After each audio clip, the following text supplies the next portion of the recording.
Hey everybody, and welcome back to Elden Ring. Last time, we took on the infamous Malenia, Blade of Miquella, and by a stroke of luck, we showed her defeat in only an hour and a half. I can't believe this is still happening. In all my Souls game videos, I've been going into these super hard bosses, expecting to spend multiple days trying to beat them. And nope, I get it the very same day in just like an hour. I mean, to be fair, that was the longest I spent fighting any of the bosses. Because like an hour and a half was no slouch. I think I beat Nameless King and Midir in an hour, basically. Same with Sister Frida in DS3. But anyway, yeah, I still can't believe that happened. I'm still so happy about that. This time is a special episode because this is going to be the final episode to take place in the overworld. That's right, we do not have very much left to go whatsoever. I've collected everything that I've wanted to. I've beaten every single boss up to this point. There are quite literally only 2 bosses remaining in the overworld. There are more than 2 bosses remaining in the game, though. There's plenty more than 2.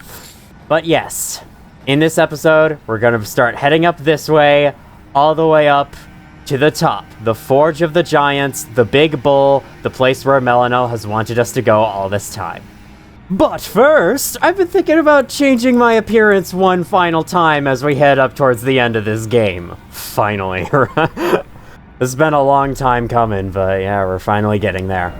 First of all, tattoo. Do I want to change this at all? I kind of like it. We're looking for the Rune of Death, and that is the Rune of Death, and it's blue because I'm a character who uses Frostbite a lot. I'm just wondering if there's any other interesting designs I might want to use. Okay, here's an interesting design I might want to use. Still though, I don't know. I don't know if it stands out as much as this does, because this looks like a scar on my face, and I think that looks neat. So in other news, I have a different idea. We're gonna go to hair. I never actually showed this off, but you can change your luster. I should have showed this in the character creation. And the higher it goes, the shinier your hair is. Look at this maximum luster, it's great. I like it where it is, though. I think instead of that, I'm gonna give myself more white hairs. Because honestly, all the torment and difficult bosses we've gone through in this game are giving me a bunch of gray hairs in real life, probably, so I'll add that to my character in-game. I also thought about maybe just aging up. Nah, I don't think so. It's only been 90 hours. We haven't aged that much in 90 hours. We also have a dialogue option with Gideon Ofnir. So, the Halig tree. Now but a husk. I heard speculation Miquella embedded himself in the Halig tree. But, before he could finish, someone cut the tree open and absconded with his infant form. Indeed, it seems those words held weight. How vexing that the All-Knowing didn't have the full story. Perhaps the Queen's sorrow was justified. Seems like you haven't had the full story for a lot of things so far. The information you shared is of great value. As promised, your reward. A secret rite. Interesting. You are a true fellow. He's given me the last of the secret rites known to him already, which implies I'm supposed to go to the Halig tree first, then go fight Moog next. But I did that in the other way because Malenia is clearly the harder of the 2 bosses. Lord's Divine Fortification. Alright, that's very cool. The information you shared is Oh shit! I'm sorry, I just skipped through all that dialogue. Yeah, I used the medallions. I found the ledge of the Halig tree. Malenia's eaten away by rot. She fought Radon. It's nothing new. Black Flame's protection. Yeah, we got the last of his sacred rites. That's why I was so confused when he said that it was the last. Black Flame's protection. Black Flame Incantation of the Godskin Apostles. I guess he just read the books of the Apostles, right? And learned it from there. Summons Black Fire Within. Sacred Flasks are impaired. Interesting. Incantation taught to Gideon the All-Knowing by the 2 Fingers. Gideon gained true knowledge after his long exchange with the 2 Fingers, discovering all had been broken long ago. The trembling fingers, bent with age, and the Erd Tree itself were no exception. Increases holy damage negation for the caster and nearby allies. Requires 27 faith, and I don't even know what does holy damage in this game, so probably not that useful. Well, what is it now? Nothing, apparently, because the game didn't give me any options. I also have 2 bell bearings I haven't turned in. Ghost Form Pickers and Gary's bell bearing. So Ghost Form Pickers should give us, like, yeah, all the way up to Ghost Glove Wart level 9. We don't have the Grave Glovewort version. Are we going to be getting that on the road ahead? I sure hope so. Look at all these weapons I haven't bought. I might have a copy of these somewhere, but I don't know. Okay, let's not get distracted anymore. On the road we go. Torrent. Torrent, I know I was standing on a gravestone when I called for you, but I need you, buddy. We have a stray dog on the path up ahead that's somehow rendering from this far away, even though I wouldn't think that the game would dedicate resources to that, but you never know. The game's stronger than I give it credit for. I mean, you know, the past Souls games have used this really odd rendering system where they render certain pieces of the map depending on the collision you're standing on. Is that the same for Elden Ring? Because that former system would apparently be really, really hard to program. Although it worked for them, it would be hard for the programmers to decide which pieces of map need to render and which don't need to. Though I know that in Dark Souls 3 there were extra objects that, like, hid themselves when your camera was turned away from them, or that didn't show up if you were too far away from them. So it wasn't, like, all bound to collision, but still. Is that the case for Elden Ring at Elden Ring's open world? Oh my god. A lot more dogs than I thought there were. Good thing we can just two-shot them with this. Oh yeah. Before I forget, bring out Dark Moon Greatsword. It didn't really get its time to shine during Malenia because it was a bit too slow for that kind of boss fight, so I didn't really use it that often. But now I have the chance to use it once more. I think we've already been up there, right? I've already taken the Spirit Spring, right? I'm gonna check real quick. Was that another dog behind me? Oh, the dog can go get stuffed. Yeah, we've already done this Everjail. This was the one with Roundtable Knight Vike, the Lord Contender's Everjail. However, we have not gone past it yet. Oh, right, I need to reset my flasks. I put all of the flask charges into healing for Malenia, and now I don't need that anymore because she's dead, and I no longer have to worry about her. God, that was the thing I was looking the least forward to. Out of anything in this entire playthrough, Malenia was the scariest part for me. I was expecting to spend like a week on her, and it was just one day in 1 hour and a half sitting. Awesome. I can't believe it, man. And I did it without summons too. Like, if it had gone on too long, I would have brought out summons to make my life a hell of a lot easier and to actually get this playthrough moving along, especially after my long computer break. My long involuntary break from this game. My month-long break. But nope. I didn't need summons after all. I don't need friends. They disappoint me. Alright, the monstrous dogs from Caelid are absolutely weak and pathetic when it comes to the Dark Moon Greatsword. That's what you like to see. I'm sure the ones in Caelid will be even weaker to it because, damn, these are the stronger versions. Oh, you have a collar. You have not one, but two collars. 3 collars. 3 collars. Your owners really wanted to make sure that you never got lost. Those 3 collars will bring you back to safety. Although, without any, you know, tags on it, it was kind of pointless for the collar to exist. Check that out. The place that we have yet to go over there, the place that leads up to the Forge of the Giants, is completely separate from the land we're on right now. God, I love the designs of these mountaintops, because, like, they look so different from how you would imagine mountaintops to look. And that's why I like them so much. That's why I like the open world of this game so much. It feels right. It feels like it could be Earth. But it's also very, very different, clearly very fantastical. I cannot believe your corpse held onto that edge like that. That one back foot of yours has more grip than anyone could possibly imagine. Fire slugs, hello. Alright, we got a red-eyed one. We have no need of fighting them, though. I'll reiterate, though, why are the monstrous dogs here? They're clearly a Caelid enemy. An enemy that's like, you know, it's a mutant dog from all the scarlet rot that's taken over Caelid. It's kind of like a Fallout game. The radiation turns them all big and evil and mutated and whatnot. So what the hell are they doing up in the snowy mountains? Why are they here? I guess Malenia is somewhat in this region, so there is scarlet rot present? But still, that doesn't really excuse it. It's a really weird enemy reuse, and I'd honestly rather they just didn't. But what can you do? I mean, if they weren't here, I guess there would be no enemies to fight, and some players would consider that boring. It's like, it's every game designer's dilemma. When you run out of enemies to use, and you have to start reusing them, and players call you boring, but if you don't reuse them, then there's just no enemies that can go there, and then players will call you boring anyway. You can't win. You can't win as a game designer. Site of Grace, so here's where I can reset my flasks. You can see here, This is the place from all the way back in the trailers I showed at the start of the first episode. This group of fire monk guys here. I also love how that bush in front of that guy appeared out of thin air as I moved up to him. It's like I say, the piece of collision definitely doesn't decide when the bushes render. It decides when everything else goes, though. What do I have in here? Should I switch stuff around? You know, I wish I could use Comet. 52. That's reachable. You know what? We're gonna flip this around here. Okay. We're going to take you out, replace you with this. And, oh god. Alright, I reorganized my spell menu. I'm now going to use Great Glintstone Shard, and I'm gonna try out Comet. I think if I equip the right stuff, I can most certainly use that. Now let me allocate this before I forget. We're gonna go back down to 10, as that is more than enough for me. What talismans do I have on right now? Okay, jump attacks is fun, but I think I'm gonna switch this one out for intelligence so that I can use that. Will that give me enough? Yes, it will. 53 intelligence. I'm currently trying to hit 50 intelligence base, so yeah, it's perfect. All right, let's try Comet on you. I believe this is Elden Ring's version of Soul Spear, is the most powerful regular standard projectile sorcery in the game, I assume.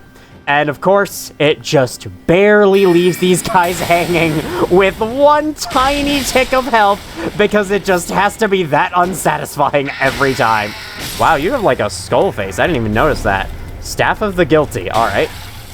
I still love the time when I was making some kind of mean comment about the demi-humans and I immediately picked up the Shield of the Guilty right afterwards. It's like, I think I was talking about, you know, murdering these innocent demi-humans and being like, I think I'm sort of justified. And then I immediately received an item that called me out on my bullshit and called me guilty. Oh, so great. Oh god, we have you. I think Comet will very much help against you. Here, let me just... I have an idea. I'm gonna weaken all three of these guys. And then we're going to one-shot all of them with, like, one sweep. Let's go.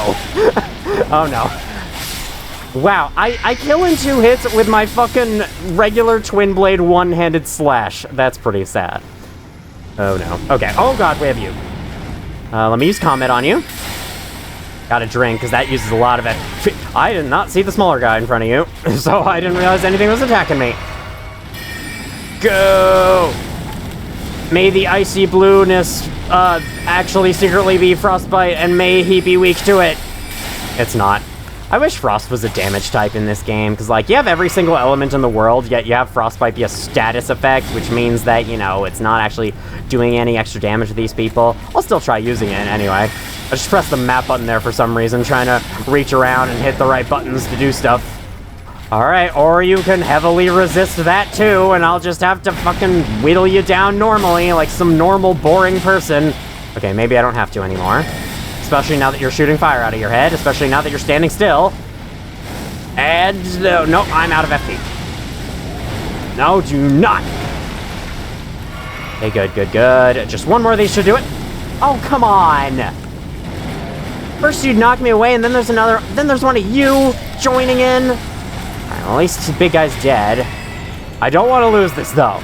You can, of course, just run past all these guys with Torrent like you can with every other set of enemies in the open world, but I like to stick around. I like to fight it. I like to let the game have its fights, at least give the game's fights a chance. You know, they place these guys here with the intention of them blocking you on the way up to Flame Peak, the Forge of the Giants. They do kind of have some relation to the Fire Giants, after all. You could imagine they don't really want us to go to their sacred place. I don't even know what attack you used, because I wasn't looking.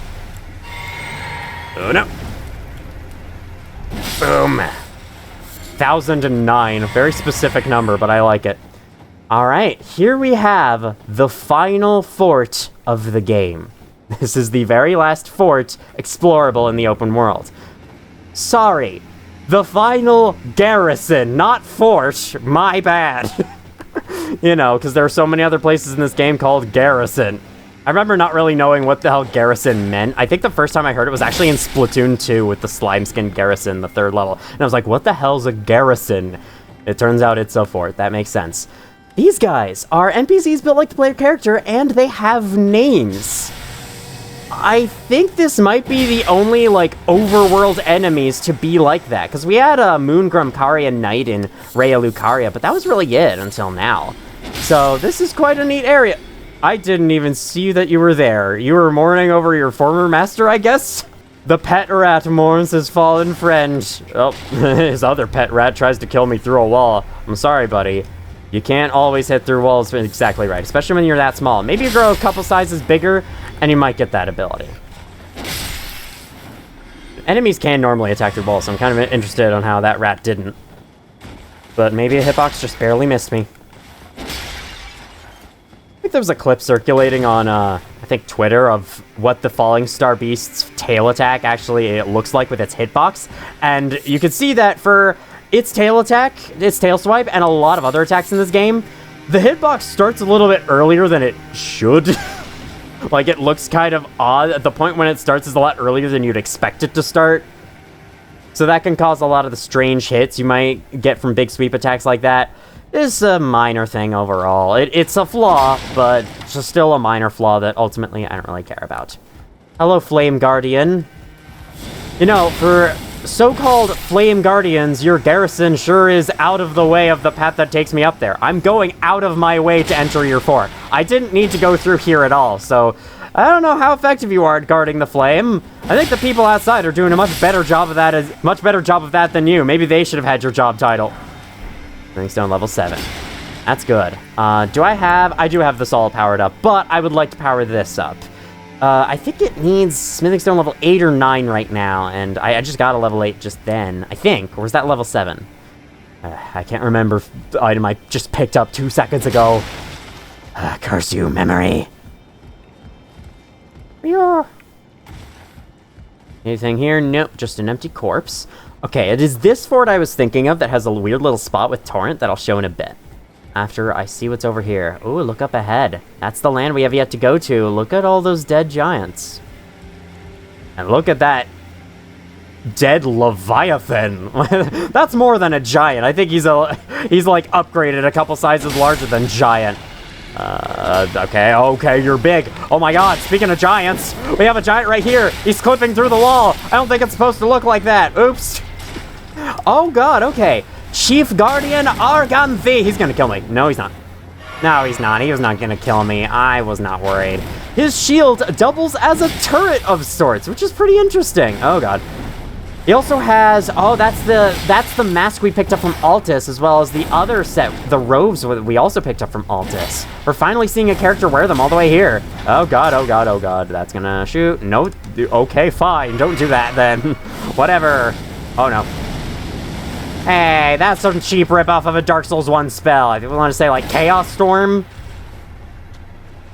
I've actually decided to buy Dark Souls 1 on PC. I'm gonna give it another shot. I'm planning to do so after I'm done with this playthrough. Or maybe before. I don't think I'm gonna make a playthrough of it anytime soon, though. Oh, God. Nope. God damn. I should really just, you know, do better in general. By do better, I mean do this. Yeah, you're gonna use your skill. I'm using my skill, too. You know what? Oh, man. Pretty simple fight. He does like to guard a lot, but that's what this skill attack is for. God, I love this weapon. The one-eyed shield. Where did you come from? Where did you go? Where did you come from? One-eyed shield. Tricksome shield made from white stone depicting a malformed one-eyed god. The barrel of a firearm pokes through the open mouth. Once worshipped by the giants, this evil deity is believed to have been slain by Queen Marika. So I guess the shield was the head of something that was slain by Marika. Unique skill, Flame Spit. You saw him do that. Scarab, I'm hearing. It might just be one of the Flaster storing ones down below. I think there were a couple of those. Let's climb to the top. As you know, this is where the treasures are stored. It's like the opposite of buried treasure. Heightened treasure. I love how fucking big my health bar is at this point in the game. That's not a rune arc buff either. It's not like Dark Souls 3 Ember doing it. No, that's the result of 50 vigor. That's the difference between it at the start of the game. It's also extended just a tiny bit longer thanks to one of my talismans. Giant's Prayer Book. I can give this to Pope Turtle, to Muriel, right? I forgot about this. It's been so long since we've had one of these items. I totally forgot we would even get another one. Giant's flame take thee, and flame fall upon them. I was going to just go give it to him right now, but that would respawn all the enemies here. Perhaps even the NPCs. I'm not sure if they're permanent kills or not, because I've never bothered to revisit this fort. This garrison. Sorry. You know, Necromancer Garrus really should have been inside of a garrison. That would have been funny. By funny, I mean it would have been funny to me and no one else. Oh god, I didn't bother to jump there when I probably should have. Alright, this is the remaining section of the fort that we've yet to see. Is there any items? Other than 5 smoldering butterflies. I would appreciate a little bit more than that. Just saying. We got a roof here that goes to a little ledge, but I didn't see any items there, so I think we're done. Let's get a surprise attack on these guys. Oh my god, that was fun! I'm one-shotting them with this thing! With just the regular light attack! Well, two-handed, but still, the regular light attack! Oh my god, this is so fun. I'm so glad I'm using this weapon. I'm just really happy with my choices of weapons throughout this entire series in general. I've been rewatching my Dark Souls... I started to rewatch my Dark Souls 3 playthrough over over my involuntary month-long break, and I started to see a couple places where I'm like, yeah, I could have done this better, and I think I could have had a little bit more variety in my weapons. Alright, we cannot ride Torrent here, but I think we can here. Yes, we can! Unless we go into this corner. We go too far here, I believe. Yeah, we enter a section that's technically inside the fort, and then it stops counting. I think there might also be another section somewhere out here. Yep, right there counts as inside the fort. It's a weird little touchy hitbox. I like it. It's a minor oversight, but an oversight that is perfectly understandable. Alright. Random topic time that I've decided to select for myself. Shadow of the Erdtree has gotten a couple more trailers as well as a couple more character reveals. I only watched the first one that showed the release date, and holy shit, that looks neat. It looks very different from the rest of the game, and I like that. From Software always do that really well. The DLCs always look very different from the rest of the game, and that's good. They should. It's like a whole new land you're exploring, basically. I think the main thing, though, is Shadow of the Erdtree has had its price revealed. It is going to be, I want to say, $50? It looks like, because you can pre-order it now. It's either $40 or $50. Hey, a Stone Sword key. I want to hoard those until the very end. I think I had 13, so now I have 14 of them. God, more of you fucking big guys. Remember when these guys were treated as like huge mid-bosses in the first camps of the Flame Monk guys that we encountered? They were like the big dudes. Hey, Gravity, can you maybe pull this guy off the edge? Oh my god, look at Gravity sucking me towards the edge of the cliff, but not that guy. No, that guy. That guy's too important. We can't have him falling to his death. Not like there's 3 others of him in the near vicinity or whatever. Okay, I think this scarab I'm hearing, yes, you there. I shall hit you with a full comet from space! Oh my god, that didn't even kill you. Crazy, even you guys are getting strong. Ash of War, Prelate's Charge. Slam armament to the ground to create a surge flames, then charge in, hold to continue the charge, large colossal axes, and hammers. A little thing to know about Ashes of War that I didn't know myself. I was under the impression that when you used an Ash of War on a weapon, you consume it. This is not the case, though. You merely equip it to the weapon, and if you switch the Ash of War that the weapon has, the old Ash of War will then be returned to you, so that you can put it on something else. It's not like a consumable item that you use up. You put it on this weapon, and then you can't put it on any other weapons unless you switch it out for something else. Which is good to know. And so the purpose of duplicating Ashes of War... Oh, I need to distract myself from this to show the awesomeness of riding across a giant chain. God, it asks so many questions about, like, the giants and the land that they once inhabited. I love it. I just love the image of riding a horse along this giant chain covered in snow. It's also scary as hell, especially when you can't see the ground. But don't worry about that too much. Just don't look down. Stay straight ahead, and we're on the other side. Sight of Grace, as well as our final map. Anyway, the purpose of duplicating Ashes of War so that you can equip the same Ash of War to more than one weapon, because otherwise there is only one copy of each Ash of War in the entire game, in one playthrough. Mountaintops of the Giants, East. You know what this means?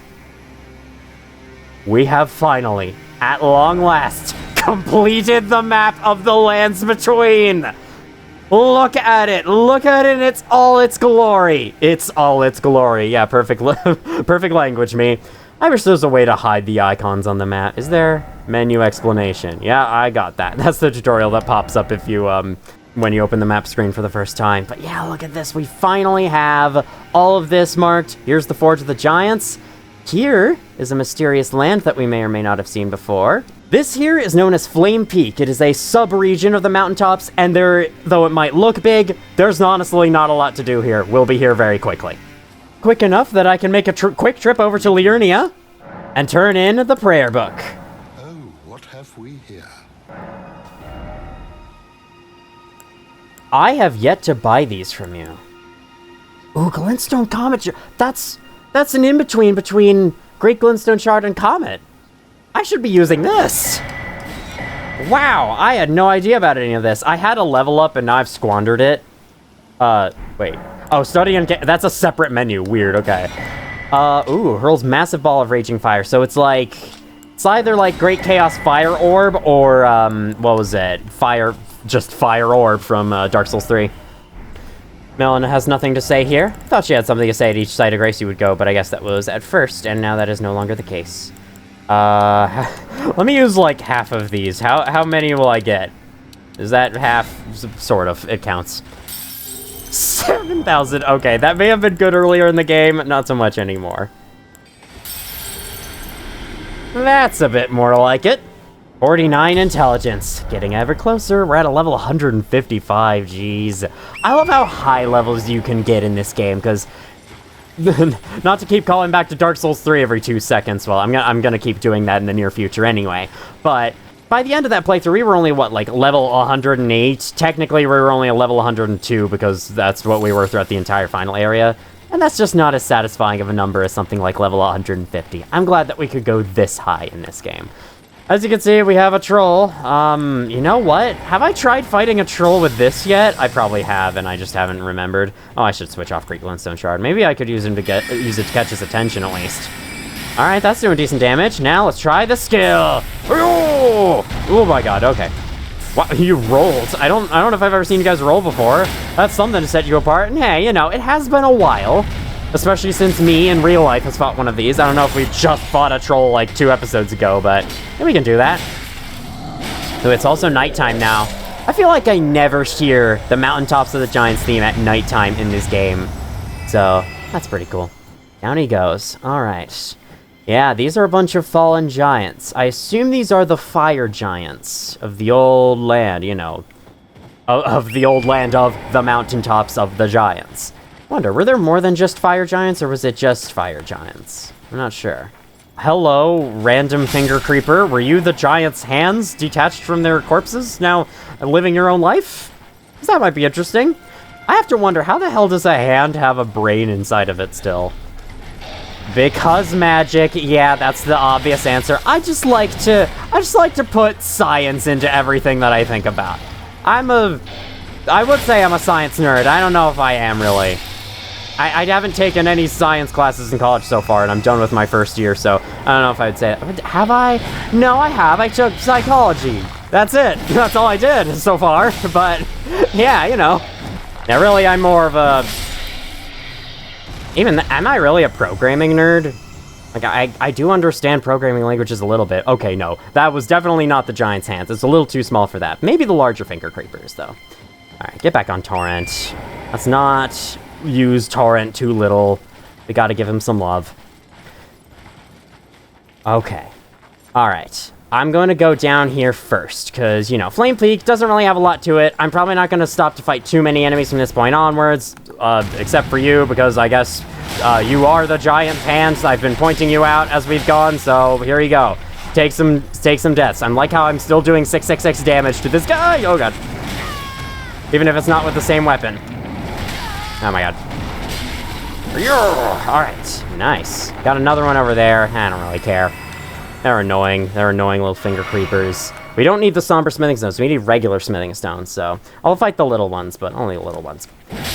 I do want to say, this playthrough has been super long, and as of right now, I am kind of sort of racing to get it done, hopefully before any other computer troubles pop up. Because, like, I kind of sort of consider this to be my magnum opus so far in terms of playthroughs. I don't know, I'm gonna have to watch it over again before I finalize my opinion on it, but I've been loving it. I've been loving how the videos have been turning out, and I've been loving playing this game. And overall, this has been... I do like Dark Souls 3 more as a game overall. But this has been more fun to record for me personally. Despite how much I dislike the bosses in the game, I don't really know what it is, but I've just been like, this has been going super well. Each video of this has been going super well. It's been very relaxed, very easy to record. And I don't know if that's just because I played a ton of Elden Ring in between my Dark Souls 3 playthrough and this game and this one, that I grew in skill. Like, I got a lot better at these games as a result, but yeah, for every Dark Souls 3 video, I was going in like, uh-oh, this one might take me a while. This is gonna be a big challenge. I got this entire area to go through. I have this boss to fight at the end, and you know, there were some videos of that I was vaguely not looking that forward to. But for this playthrough, not the case, really. I've been enjoying every single video so far. The one thing I wasn't looking forward to was Malenia, and you saw how that went. It went amazingly in the end. I still got frustrated a lot, and I died a lot, but in the end, I beat her. Only because I got super lucky, but, you know, I did it. And even though I've been saying, like, I haven't really been liking the bosses in this game, I still haven't hated fighting them, and the fact that I've gone out of my way to kill every single one up to this point, and I will be killing every last boss in the game as a result, it goes to show that they must be doing something right to keep me fighting them. And, like, it's the same type of thing with Malenia. As much as I might hate her as a boss, there is a good amount of fun to be had dodging her attacks. It does feel very satisfying, and it's the one thing that kept me persevering even in my first playthrough. For a time, and then I gave up. But it's the one thing that would keep me persevering in this playthrough as well, is the successes when I do actually dodge and survive her attacks. It feels great that way. And I just want to say, if you have watched this playthrough, especially if you watched all this way, I thank you deeply. Even though none of my videos are popular whatsoever, the Dark Souls 3 playthrough is one of my least popular videos, despite it being my possible favorite playthrough I've ever done so far. So the fact that episode 1 of this playthrough got 100 views right off the bat, and a couple of videos since then, the Morgott video, the Godric video, and a few others have gotten a decent amount of views. Like, they haven't gone above 500, so I shouldn't, like... It's not like these are super popular or anything. Like, my Five Nights at Freddy's playthrough is got infinitely more views than that, but still, I'm very thankful if you've watched this far. The war against the giants. Champions battle, trolls betray, fire vanquish, the era of the Erdtree begins. It's the war against the giants. I don't know what the giants did to piss you guys off so badly, but I guess after that, the era of the Erdtree started. I guess that was when, like, Godfrey and the Crucible Knights maybe fought against the giants, perhaps. And apparently Margott the Fell Omen joined in a little bit. So yes, thank you so much for watching this far if you have, and I truly hope you stick with it until the end, because under my estimation, I believe this series will end on episode 52. And we are only a few videos away from that. Hi. You kind of ambushed me. Alright, over here in this silent little corner of Flame Peak, guarded by a million finger creepers, is a pretty important structure that you might recognize. I hate that attack. I'm so bad at dodging it. I don't need to get good at dodging it, though, because these guys are only used sometimes.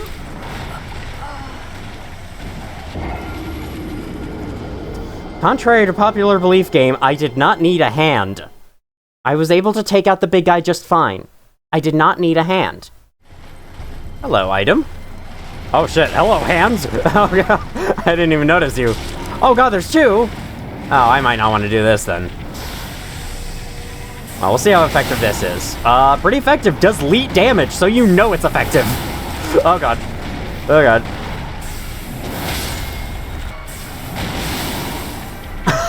I'm getting, like, knocked back from those attacks, yet somehow my own attack is still going through at the end of the day. Oh, you know what? No, not this talisman. Put on Blessed Dew. I need that regeneration of health back. My stamina took a little hit, whatever. I love the slow health regeneration over time, because in the moments of downtime, it means that I can be calm and cool and collected, and regenerate health. And you know, as Terraria's loading screens sometimes say, time heals all wounds. You know what? I'm just gonna jump past you. We're gonna fight you over here, alright? Oh, damn. I ran out. If they can't cross the bridge, that'd be super funny. I think they can, though, given enough time. Still, though, I'm gonna spam as many of these as I can. Whoa, okay, hang on. Just to get my revenge. Just get some petty revenge on the hands that did me wrong. There we go. Yup. Gonna get this. I'll take the Somber Smithing Stone level 7, even though I don't need them for anything, because I'm not upgrading anything that requires Somber Smithing Stone. I'll still take them. Over here, if you haven't recognized what this structure is yet, is a hero's grave.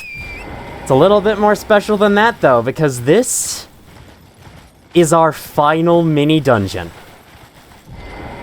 So, fittingly enough, it is a hero's grave. Let's go. Let's go into it. I'm super excited to finally have every single Elden Ring mini-dungeon completed after all this time. We haven't seen the name of this place yet because they don't like to spoil the name right from the entrance. You have to get a bit ways in first. There we go. That's the right words. Site of Grace. Oh, we have something to use a stone sword key on. Finally. I think I still have like 14 of these things, right? Yep, I'm swimming in stone sword keys. They're all like stabbed into me at this rate. Alright, let me light this up even though there's no reason for me to do that anymore because I'm not doing that anymore. Whatever. Put it in your forehead. Wear it like a nice little hat. See what's in here. A lonely candle on the ground and then a lonely flame protect me. So I'm guessing the flame didn't protect you.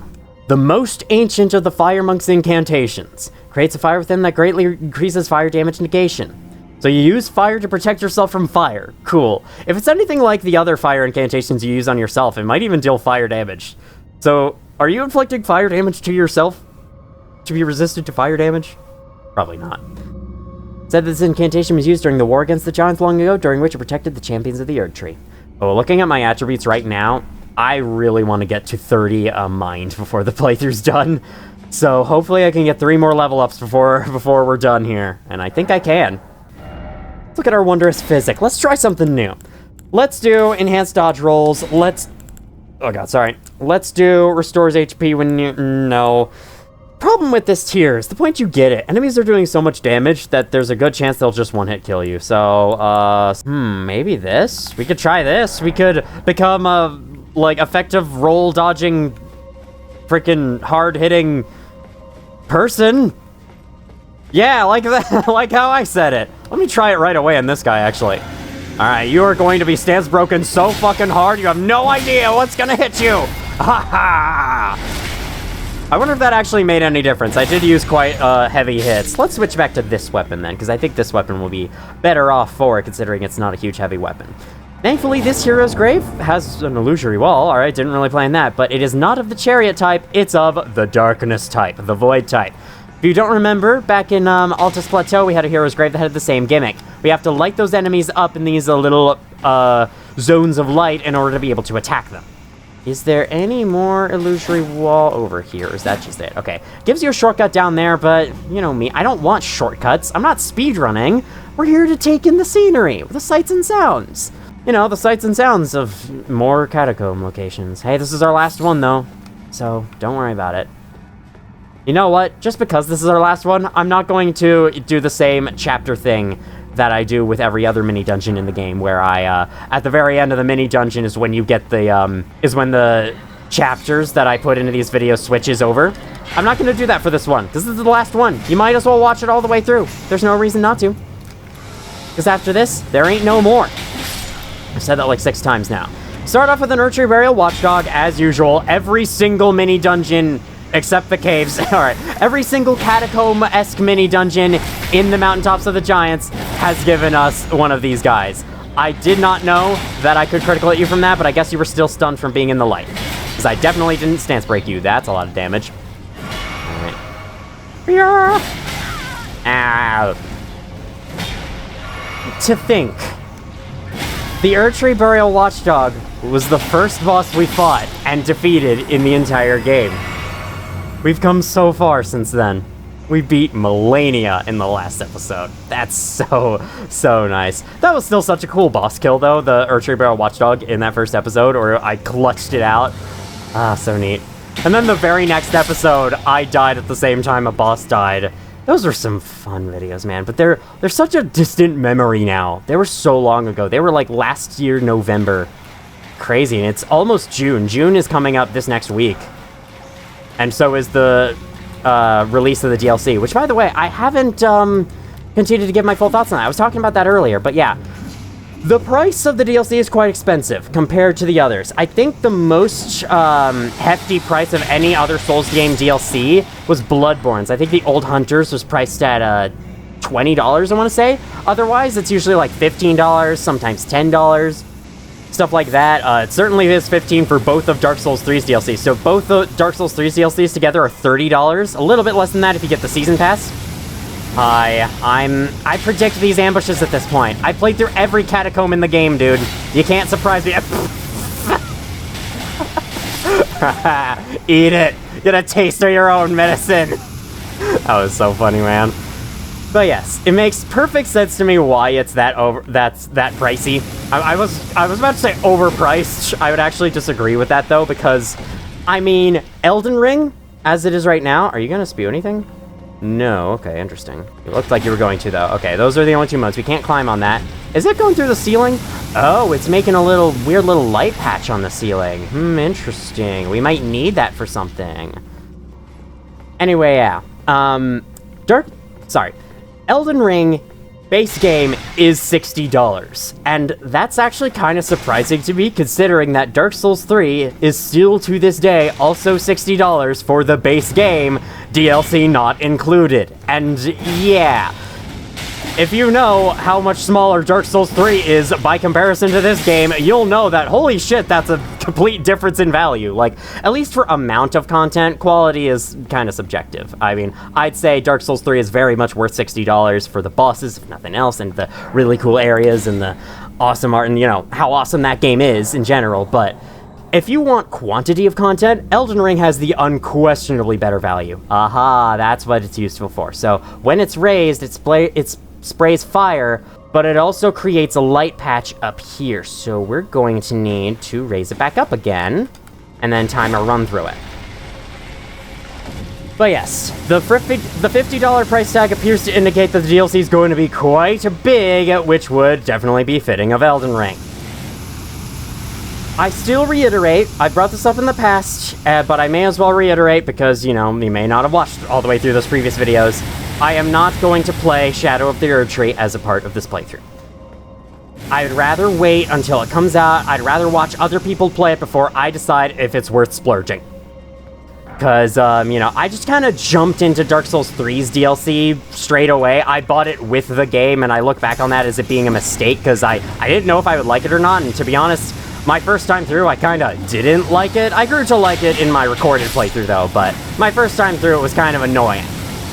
Aside from Gale. Gale's awesome, but I knew Gale was going to be awesome. It was everything else that was frustrating me. So yeah, I think I'm going to wait. I'm going to, like, maybe watch a couple of playthroughs of the DLC. I'm not going to... If I do decide to play it, I'm not going to spoil myself on anything, but I know I'm probably going to receive spoilers anyway. I've received spoilers for all of these games, and I've still enjoyed them nonetheless. I know that people, candlestand used in worship of Birok, the most hallowed monk prelate of the Giant's Flame. Concerned over the lazy arrogance from which the monks treated the flame, Birok served his own head as a lesson to the others, intending it to be used as a candlestand. His faith yet smolders from within the cranial vessel. Surge of Flaith. Yeah, Surge of Flaith, obviously. I think that's the weapon that the guys with the bowls on their heads were using. The flame bowls on their heads. The very, very spicy dishes. I don't know. What was I just saying? Oh, yeah. I know that, a lot of people say that the best way to experience this game is blind. These games are blind. I slightly agree with that. Though I do think that due to these games' NPC questline systems, there's a lot of really cool shit that you end up missing out on if you do go in completely blind. Though that does make for a good replay, I guess. Sometimes I wish I had those experiences in my first playthrough, because, like, when I was going through Dark Souls 3, I was not really spoiling the areas for myself, but I did look up NPC quest lines, because I wanted to see how those would go, and I'm glad I did, because some of them are really fun. Bringing Sigvard to the Orm the Giant fight made it a lot less of a freaking anticlimax. Or it made it feel a lot less like one. Okay, so if you raise the elevator back up, interestingly, it provides a light pillar. There's also a little chamber underneath it.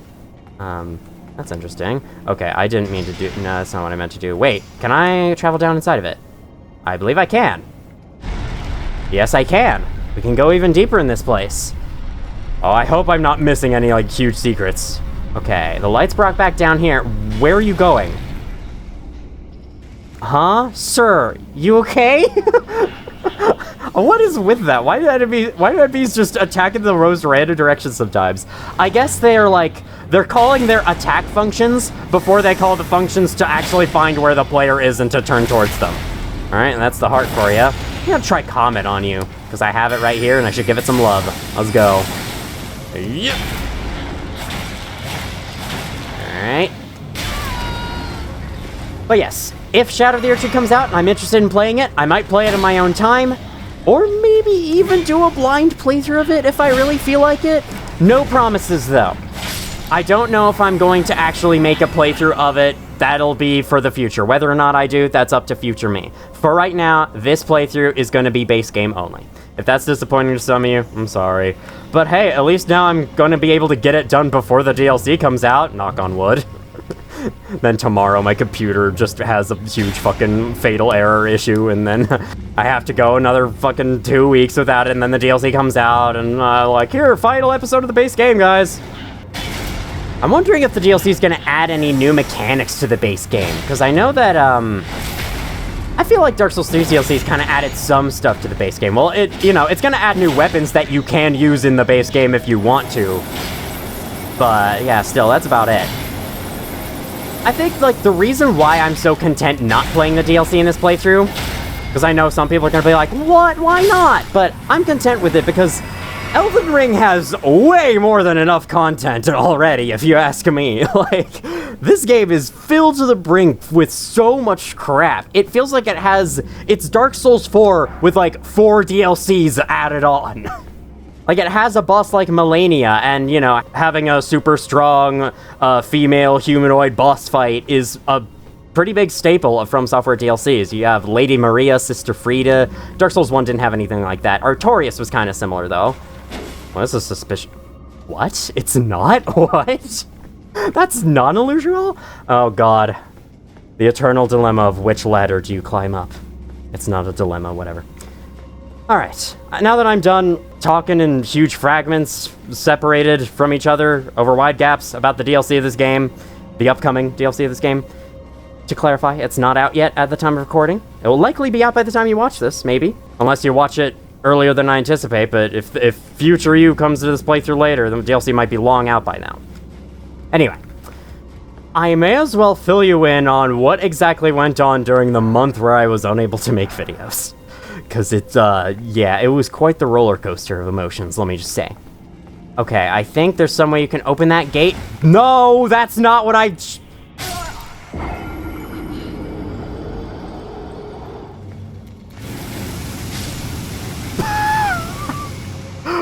Wait, who died? If it wasn't you, who was that? Who died? Alright, you there, sir. Do not follow me. Do not follow. No, no, no. This guy's followed me all the way since the start of the freaking place. Alright, looks like he's not coming all the way down. Good. So, ever since about February this year, can you jump on those ledges, I wonder? Probably not. They respawn. Okay, well, I'm not killing them again.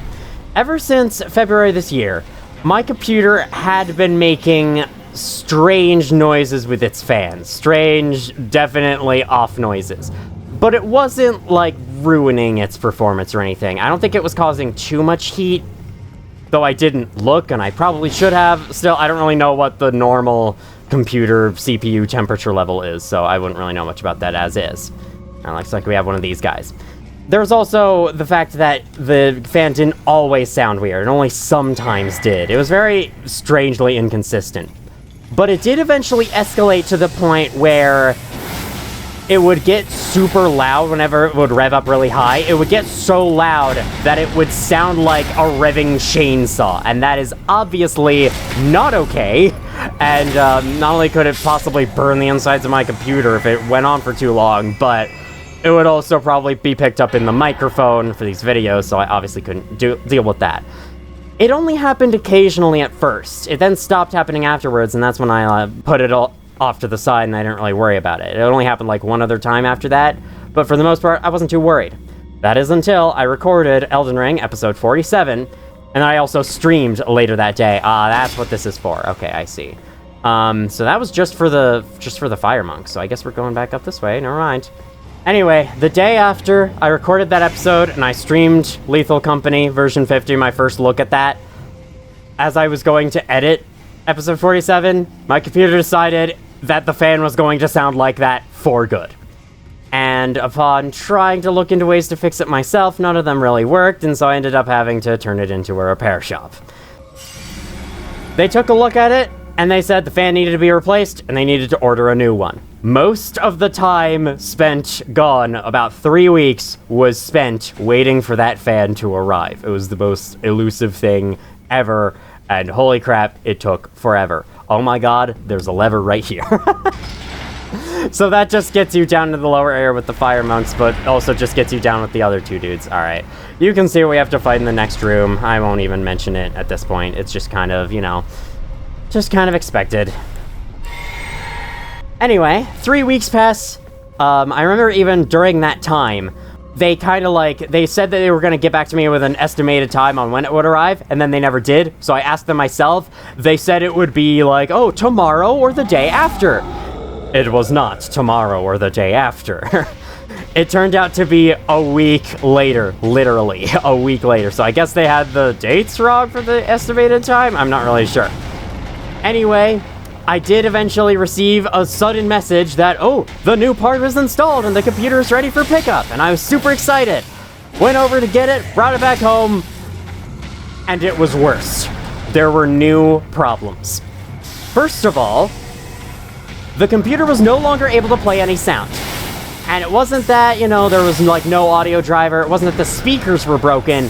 It's that the speakers weren't connected at all, and the headphone jack didn't work either. I couldn't get any headset to connect. Strangely though, the USB could connect. So my only assumption had to be that something internally wasn't plugged in correctly. I remember that being my first assumption, and writing that off initially is like, no, that's a silly mistake. They would never do that. You have to kill that troll to progress, by the way, as the door just opened. Turns out, no, that's exactly what happened. They just didn't plug things in correctly inside. But that potentially wasn't even the worst of it. I mean, it was kind of the worst of it, because it meant that I couldn't actually record anything, and I was super excited to get back to that. But there was another problem. The whole machine was just running slower in general, and I had no idea why this could be. I handed them a computer that was otherwise fully functioning. All that was wrong with it was that the fan sounded weird.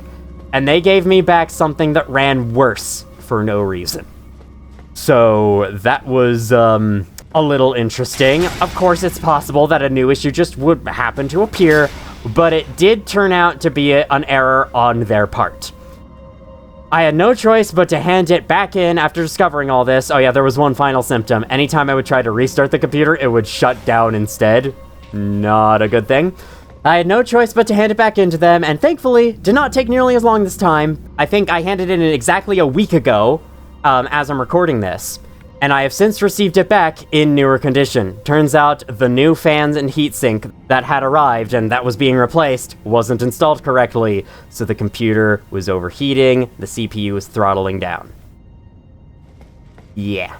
So, I don't want to say this repair shop did its job badly, because in the end, one of their technicians did give me a functioning computer.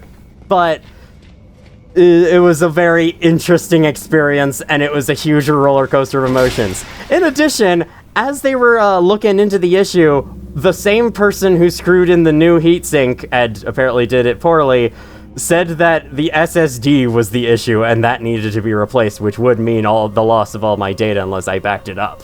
And that turned out to not be necessary. So yeah, quite an interesting experience. Let's see what our final mini-dungeon boss is.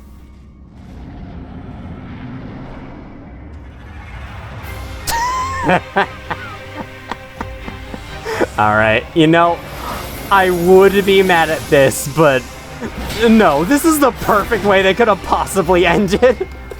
An ancient hero of Zamor, an enemy we fought in not just an Everjail, not just another different hero's grave, not just another hero's grave with the same gimmick, but as regular enemies in the region this hero's grave is in. At the very beginning of the Mountaintops of the Giants is the Zamor ruins, where they have like 50 of the dudes prowling around the place. And now here we are fighting one of them with no extra twists whatsoever. It's an Elden Ring mini dungeon, alright. Hey, they had to have some way to incorporate Zamor bosses. Alright, let's drink up. I'm doing such an incredibly high amount of damage. Drink the flask. Let's get your stance broken, buddy. Come here. Just come here. No. Oh, God. I'm gonna die to this guy. After I'm making fun of him, I'm gonna die to him. And this is gonna be the most embarrassing moment of my life. To be fair, their attacks are pretty strange and hard to read. Okay, I'm not like that. Oh, that's an AoE. I thought it would be a fucking straightforward attack.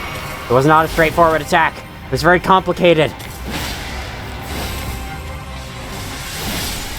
Down you go, only a few hits. You almost kill me sometimes, but yeah. We have now defeated Zamor bosses, got Zamor weapons, and Zamor armor. Alright, I'm done. Wielded by the Knights of Zamor who earned great renown against the war against the Giants. So that, I guess this is the hero whose grave this is. In apparent devotion to winter, the curved blade is styled after an icy wind and imbued with a powerful frost effect. Their armor is kinda sorta not my thing. I mean, it's, I guess, something different we can switch to later on, but it is kinda weird and ugly looking. Clad in biting freezing winds, they're said to have been the mortal enemies of the fire giants in time immemorial. I love how these guys are such pieces of crap. They put the giant conquering hero's grave in the middle of the giant's fucking homeland. Like, you already won against them in the war of so long ago, but did you really have to rub it in by putting the grave of the hero who defeated them right next to all of the rest of them? We're super close to another level up. I'm gonna use a rune. I got 3 of these, let's use one. 50 intelligence. You'll like to see even numbers such as that. The next will be mined, as I will attempt to max that out to 30. That's not maxing out, but still close enough. Hello, moon. We are closer to the moon than ever before. See if there's anything behind this place. And then, I think I'm actually going to take a brief trip around the world. Or at least I'll start with this, because this is such an aesthetically pleasing little spot. I love the shot of all the clouds with the big, massive Erd tree and all the land down below. Yeah, this is a screenshot moment. Right, well, I was actually going to, like, take one final look around the world for anything that I don't have yet, but, I mean, I've done a great job of getting stuff. I don't have anything left to do. As I was just going to do it, I was realizing I don't have anything left to do. Either that or I'm forgetting something I had planned. Well, I guess in the meantime, I can tell you some fun facts about this game, the final remaining fun facts that there are. Oh, also, I'm wearing Moog's robe, as well as the Sanguine Noble trousers, which, unfortunately for us, do not give us shoes in this environment. It's okay. We'll deal with it. We're level 156, or whatever we are right now. Yeah, 156. We can deal with anything. Alright, so, to start off, way back in Oriza Hero's Grave, the one with the chariots, the one that's pretty really tough. You remember how we destroyed the chariots? Well, I remember saying I don't know exactly how it happens because it wasn't on the screen when it happened, but I now know. The answer was a hand took it out because Jesus Christ, these aggressive little fuckers are... By doing the little secret things you do with the light patches, you create a teleporter for one of the chariots to teleport in the road of another chariot. They then collide with each other, destroying each other. That's what happens. That causes them to be destroyed. It's very likely that it happens when you aren't in the room, so it's very unclear, but that is what's going on. Secondly, I don't think I have ever mentioned this, but there's a troll fighting 2 monstrous birds from Caelid. I'll just leave them to it. They can, if they want to fight, they can fight. I'm not involved. Or at least I can get involved, but that's not my business. That's too nosy of me. The same update that added Jarbaron in Jarberg, remember that Jarbaron wasn't actually there in the game in the launch version. The same update that added him actually finished the quest lines for certain NPCs, namely Nefeli, Kenneth Height, Gostock, and Dialos. So, originally Nefeli didn't appear in the throne room of Stormvale. I think you would have just given her the Stormhawk Ashes and it would have stopped right there. Dialos never went to Jarburg to become the potentate. Gostock would never join Nefeli and Kenneth at the end there, and, you know, Kenneth would just be stuck perpetually looking for a new ruler of Limgrave. I was forced off of Torrent just then, so we have an NPC invader, I believe. No, this is not our last one. I remember that. Hi, Giant Scarab. I'll be getting to you shortly. Invaded by Bloody Finger Okina. He heard what I did to Tragoth, ever since, like, I betrayed him after both him and Okina helped us fight Radon, and he's gonna make us pay.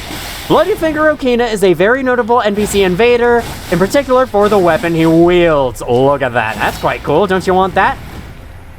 Alright, stab forwards. Boom. I'm just using a Twin Blade on him because it's more fun for me. Wow, just 2 slashes get that. Oh yeah, I accidentally used a Rune Arc off camera. I don't really know how. I was like switching around my items a lot and I accidentally clicked on it. So I have Rune Arc benefits now. So that's cool. And now... And if only I had Melania's Great Rune on. That has not hit me at all. I think it's been doing bleed, but yeah, somehow that skill just has not hit me. One little bit. I guess it's easy for players to avoid, but not so much enemies, if you know what I mean. Just one more. You assume you don't have a flask to... You! Look at all the blood around us. Some is yours and some is mine. The rest is yours now. Yeah, officially, all the blood that was mine is no longer mine because I've killed you. Rivers of Blood. And the Okina Mask, or Okina's Mask, I'm not really sure. Weapon of Okina, swordsman from the land of reeds. A cursed weapon that has felled countless men. When Mo, the Lord of Blood, first felled Okina's sword and madness upon his flesh, he had a proposal to offer Okina the life of a demon whose thirst would never go unsated. Unique skill is Corpse Piler. Forms a blade of cursed blood for repeated interweaving successive attacks, while potentially for further successive attacks. This weapon has been nerfed in a semi-recent patch. By semi-recent, I mean it came out like a year ago. But, you know, in a semi-recent patch, it did eventually get a nerf because this thing was stupid strong in the launch version. Oh. We also have gotten our final sacred tier. We're just 100%ing aspects of this game left and right. It's ending too quickly. I'm not ready. I don't know if this thing is still like insanely powerful now, if Rivers of Blood is still insanely powerful now. I would assume it is, but to show you just how strong it is, if you have the necessary arcane stats to use it, and how strong its weapon skill is in particular, I'm going to show you John Wolf's playthrough, the YouTuber John Wolf's playthrough of Elden Ring, as he used it against Melania.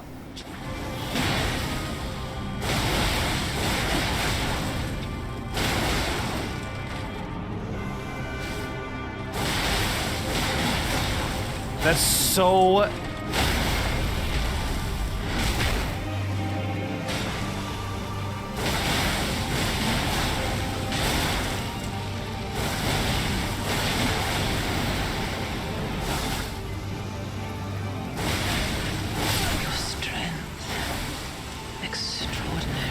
Keep in mind that was pre-nerf, still insane.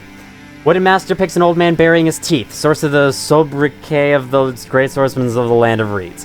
It raises dexterity as it lowers focus. The more he sharpened his mind, the more the absurdities of the world came to stark relief, and so Okina renounced it all and rose to a higher plane. There was only himself, his katana, and its mastery. Before long, Okina became a demon of a swordsman.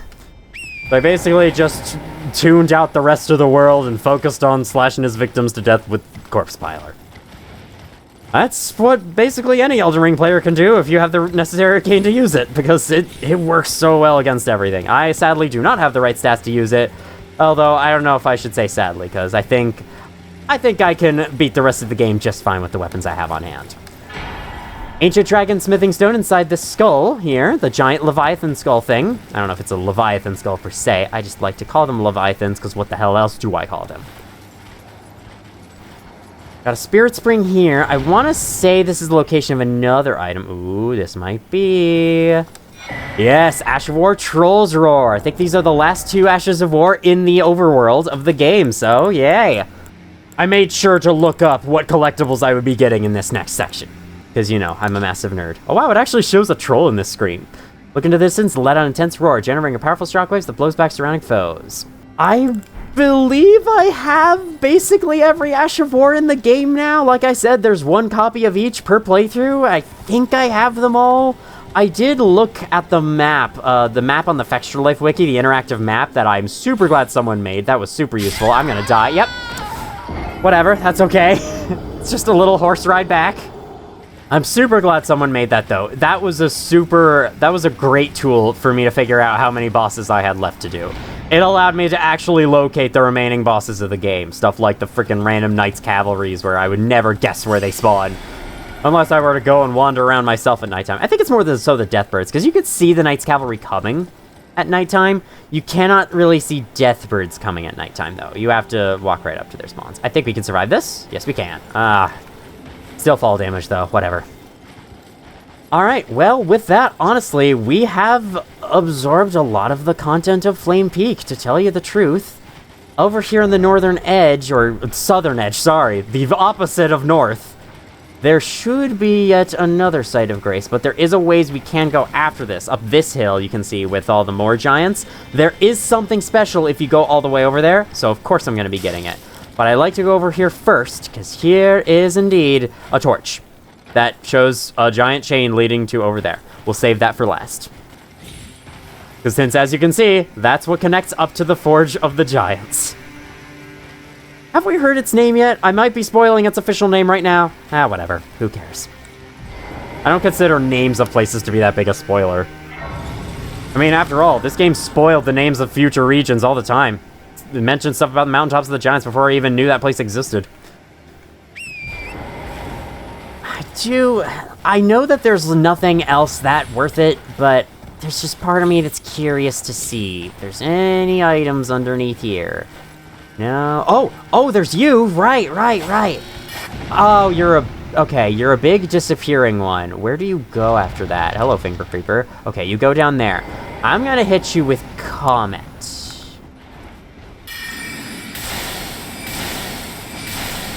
Nice, we got it. Somber Smithing Stone level 8. Why does it have to be somber, man? I want regular smithing stones so I can max out the fucking staff. Actually, that is what I hope to be able to do. Do I have adequate smithing stones to do that? I don't know if I do. Yeah, I don't have any 9, and that's what I need. I need smithing stone level 9, but there is no way to purchase any, so I'm afraid we might have to leave the staff not fully upgraded. That's okay with me. It is just a staff after all, but it also kind of hurts. Also, am I wrong, or is the fact that upgrading staffs gives you better sorcery scaling, the better spell buff, added in Elden Ring? Because it does not appear to be the case in Dark Souls 3. I think upgrading staffs in Dark Souls 3, all that did was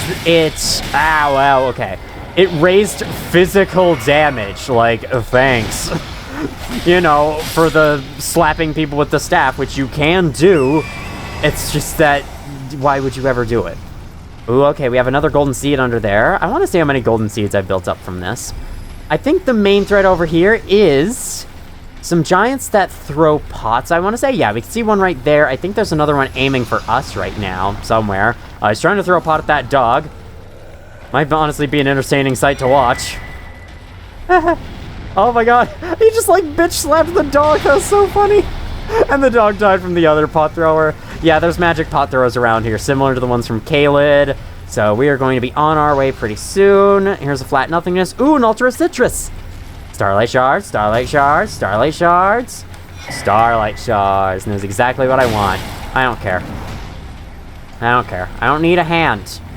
I don't need any help. Gotta understand, game. I think there's some way you can go down beside here. Hello, Forge of the Giants. We are closer to it than ever before. Okay. I think you can drop down behind the altar of citrus. The citrus hides the way. Show me, citrus.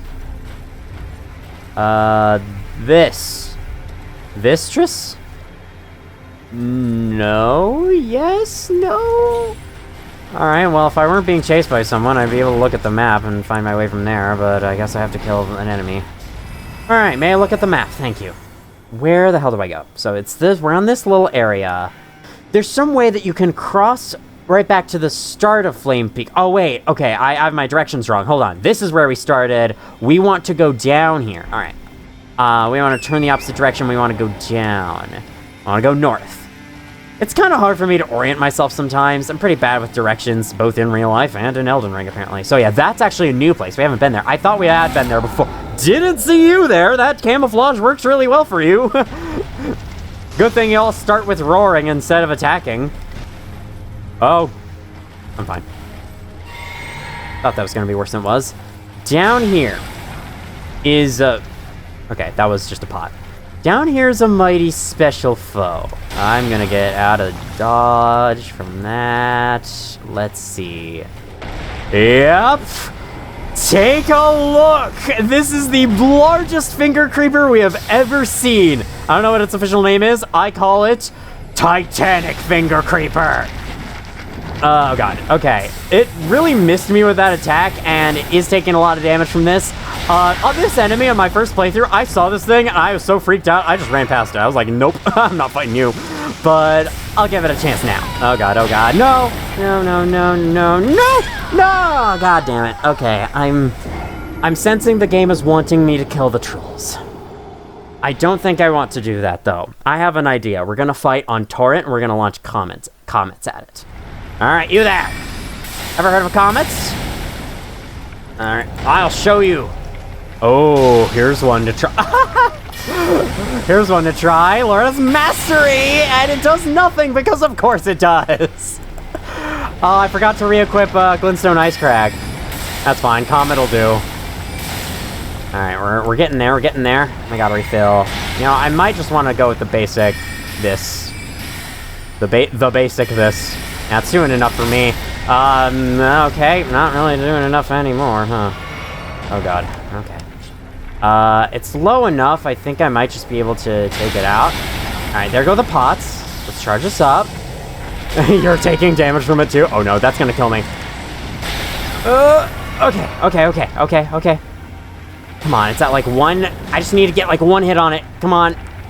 Come on. No! Lock on, you stupid game! Please! Please! No! Fucking really? Oh my god! And it died afterwards, because of course! Just to spite me! I just now noticed all the subtle fire particles in the air to indicate that we are nearing that place. We're feeling the heat already. And somehow the snow hasn't gotten the message. I kinda hate this. No! No! Don't run into the fucking giant! Ah! Alright, new strategy. Take this thing far away from those fuckers. Come this way. No, okay. I gotta remember, because it's so big, its attacks have really long reach.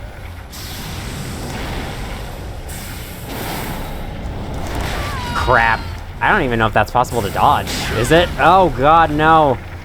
It's one of those things where giant enemies up close in your face, it's just they move and that deals damage. Okay, yeah, the giants aren't reaching us. Oh god. I don't think that's really helping, because I'm still taking loads of damage against this guy. Whatever. Nice. One more. Perhaps two more if I get unlucky. Okay. There it goes. How many souls do you drop? Not very much. Okay, well.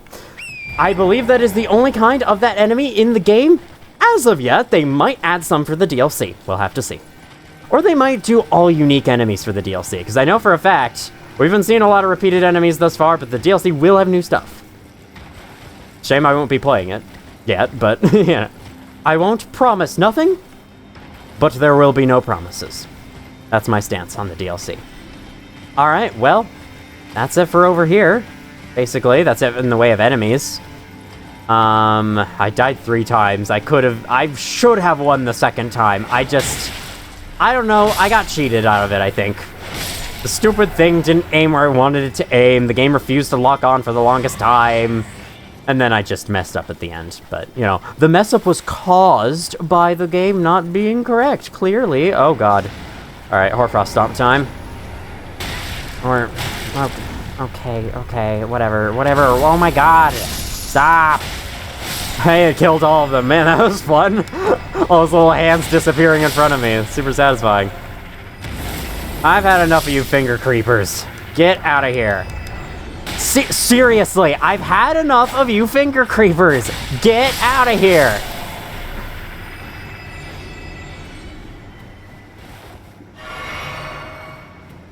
Alrighty.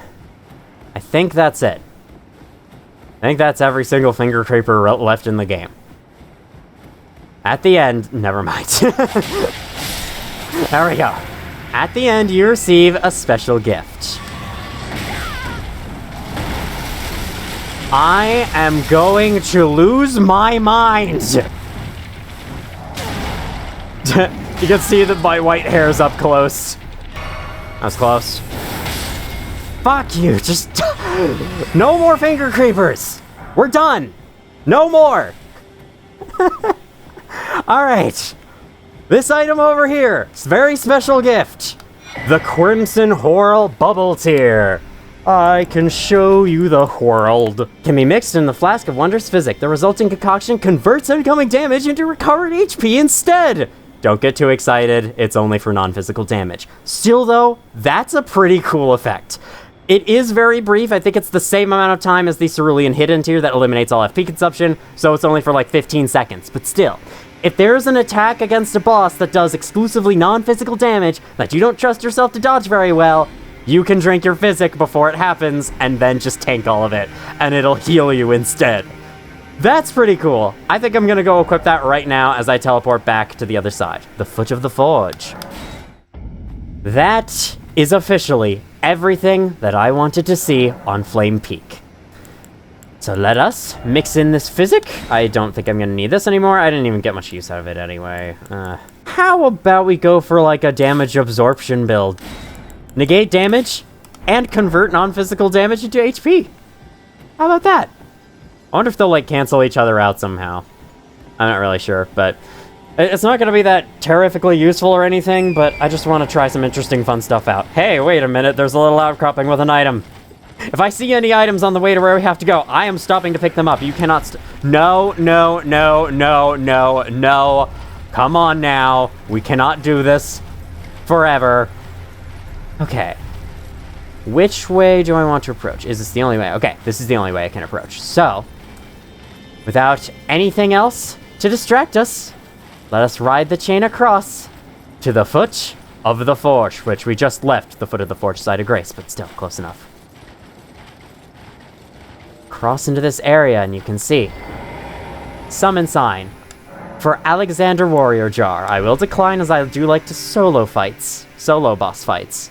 But I appreciate the gesture. Do note, if you summon him, you will not be able to use Torrent in this oncoming battle. Look who it is. This position looks a little familiar. That's right. It is the lone survivor of the Fire Giants. He is our final overworld boss. The last boss to take place out on the field, and for once, it's a unique, one-of-a-kind battle. Ow, I just got shield bashed in the face. I prefer to ride up to him with Torrent, and I prefer to dismount from Torrent and dodge out of the way of the shield, and then attack his legs. Okay, he's trying to dodge roll away. I'm gonna get back on Torrent so I can quickly get over. You are allowed to use Torrent for this fight, and I do recommend doing so. I actually think we want to target this leg. His attacks are very slow and delayed, so it's gonna attack over there. He can do some fire attacks though, so you do want to get far away from him and watch out for those. Oh god. And that's exactly the type of non-physical damage that this Crimson Whirl Bubble Tier will hope to protect us from. Is it that? Okay, no, it's actually this leg that I want to be after. Yeah, it is. It's not that one. That one's guarded, so it's taking less damage. Oh god, okay. I think I might want to switch to Twin Blade. I could also try using some magic. I have, Carian Slicer. Let's give Carian Slicer some love. Why not? Oh, hey, it actually broke it. So now, not only is he in a little stun animation, but I think he takes even more damage down here. This is his weak point. You gotta attack his foot. And that foot isn't looking too great. It looks almost like broken or something. Okay, here's one of his fire attacks. Oh, we, like, broke something off of him. It's sitting there on the ground. What is it doing? Okay, this thing will follow us and then explodes when it gets near. There was an NPC back in Liurnia that used something similar to it on us, but this one's a little bit bigger. I want to get to the point where it starts flashing. It'll explode the next time. Whoa, okay. Then it'll leave fire on the ground. Do not run into that. Let's get back up to his weak foot. Oh, this is gonna create like a firestorm around us. Just don't stand in the areas that are lit up, and you should be good. I didn't realize you were swinging. It did not look like you were swinging at all. I just want to say that. Okay, is that just gonna be a straightforward fire attack? No, it's gonna be that again. Well, we can handle that. Okay. I could probably be using Torrent to get back up to him quickly, but I don't know. Okay. His shield bashes are my least favorite of his attacks, just because he's got a lot of different swings, and it's really hard to tell if he's going to be swinging by the time until he's already hit you. I messed that sentence up a lot, but hey, that's just how my mind feels like working today. Got him almost halfway down. Oh, he's stomping. Okay. Oh, he was shield bashing. Good thing I got under him.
It's the eye of the torso, it's the thrill of the fight. I'm running out of things to say about bosses. This playthrough needs to end sooner before I become incomprehensible. I'm gonna try shooting him with Laura's Mastery in his phase 2. He no longer has a foot, and he will kneel on the ground and shoot loads of different fire attacks at you.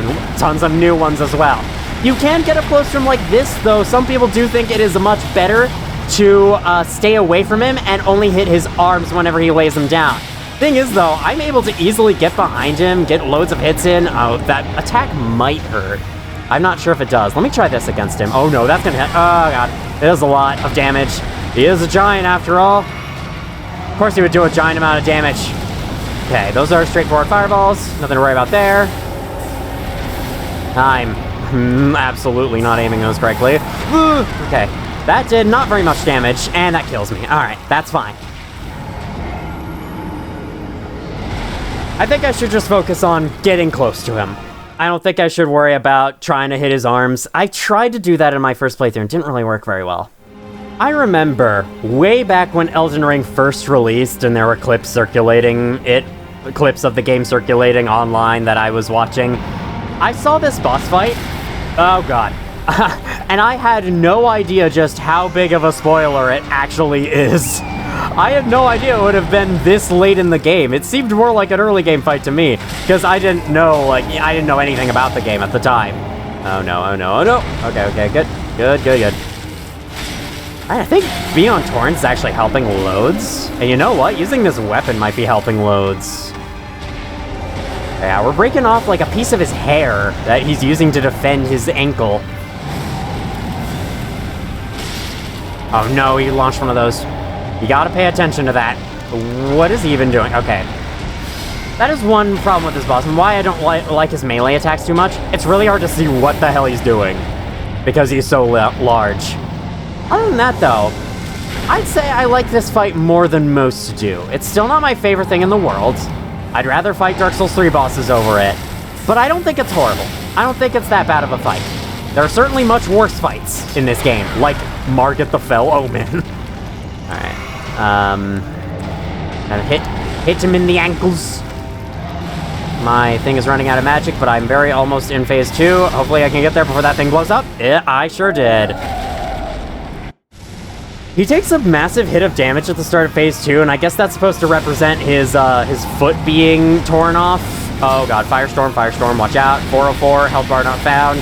No. Oh god, that Firestorm does a ton of damage when one of those things hits. Do not let them hit. Okay. Yes, watch carefully, and then stay out of it. Should be good. Oh god, he's launching rocks. I should be safe from them underneath him. Hopefully. At any rate, hit him in the butt. That didn't hit him at all? What? How'd that not hit him? Oh no. Bad, bad, bad, bad, bad. I gotta get better at that. Not doing that. Not getting greedy. I keep starting and launching an attack at him as he's fucking coming down at me. I stance broke him. Alright, I'll take this opportunity for a little bit of extra damage. I don't know how much critical damage would have done to him. Well, that's basically a critical hit to me. He now launches 2 of those at a time. I'm going to resummon Torrent, because I think Torrent is how best to dodge those. Like, guide them over here. This boss does require some patience. And so if you're a speedrunner, I know you hate that kind of thing. Patience is like the opposite of what speedrunners are trying to do, but, you know, for casual players, it's a bit necessary. You know what? While I'm thinking of it. Drink.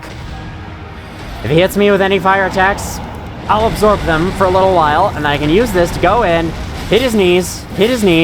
I might be better off using the Twin Blade for this.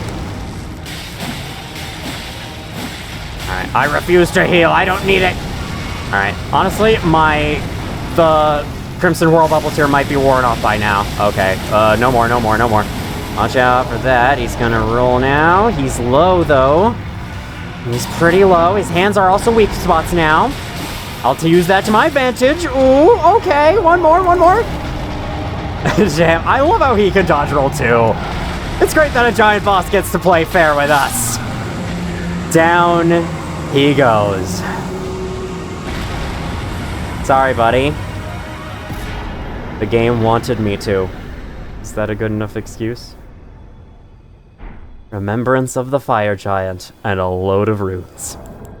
The Fire Giant is a survivor of the war against the Giants. Upon realizing the flames of their forge would never die, Queen Marika marked him with a curse. O trifling giant, mayst thou tend thy flame for eternity. Okay, maybe it wasn't though so morally wrong of us to kill him. We broke him free of his curse, I would hope. Anyway. Music there's pretty cool.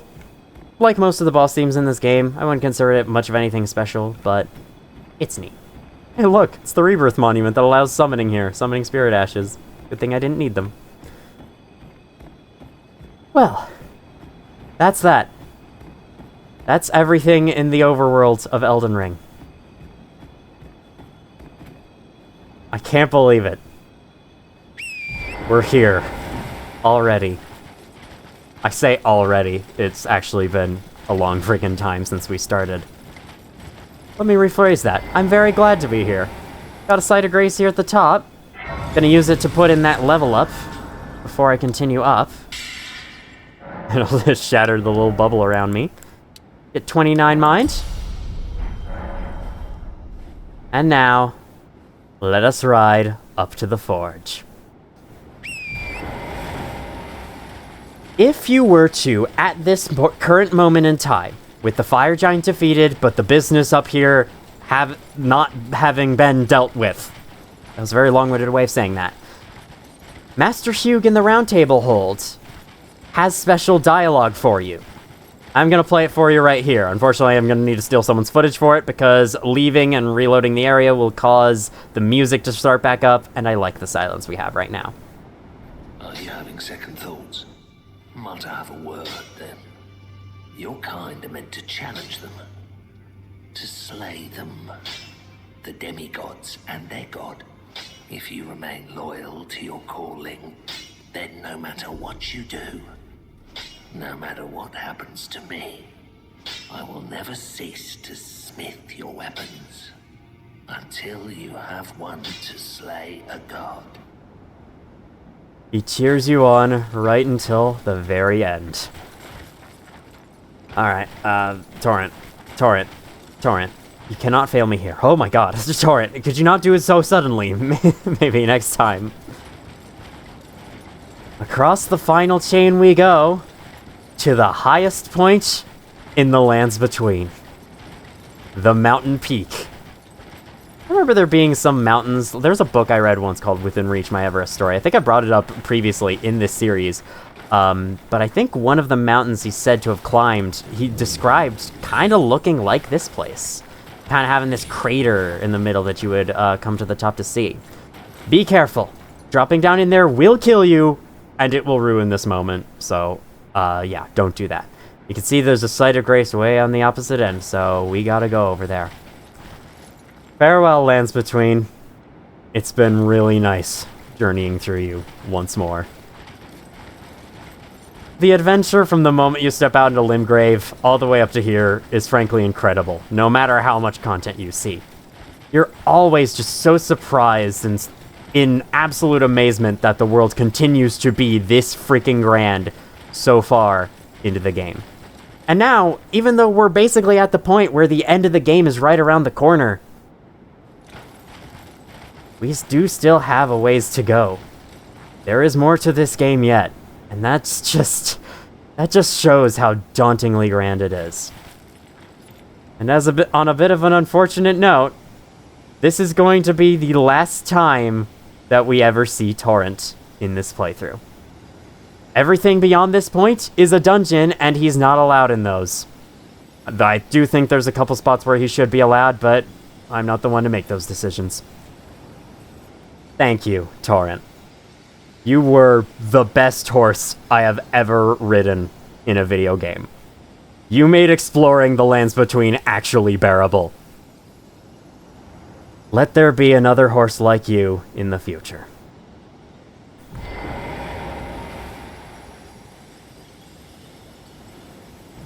My character's shaking from sadness over the grief of losing Torrent.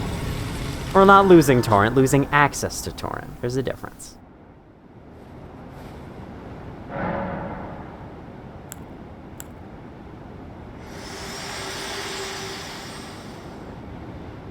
I have long observed the Lands Between. This world is in dire need of repair and death. Indiscriminate. Are you prepared to commit a cardinal sin? Very well. Let my hand rest upon you for but a moment.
O Erd Tree, you shall burn.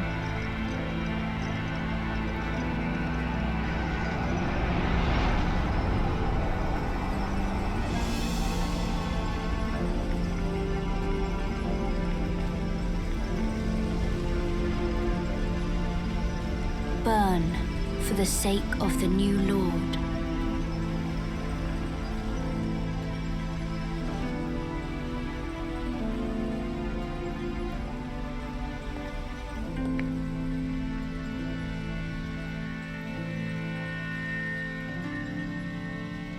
Thank you for guiding me here.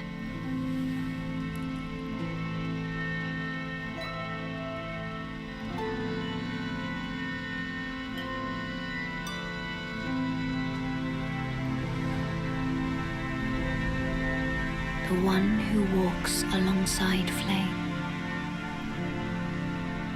shall one day meet the road of destined death. Goodbye.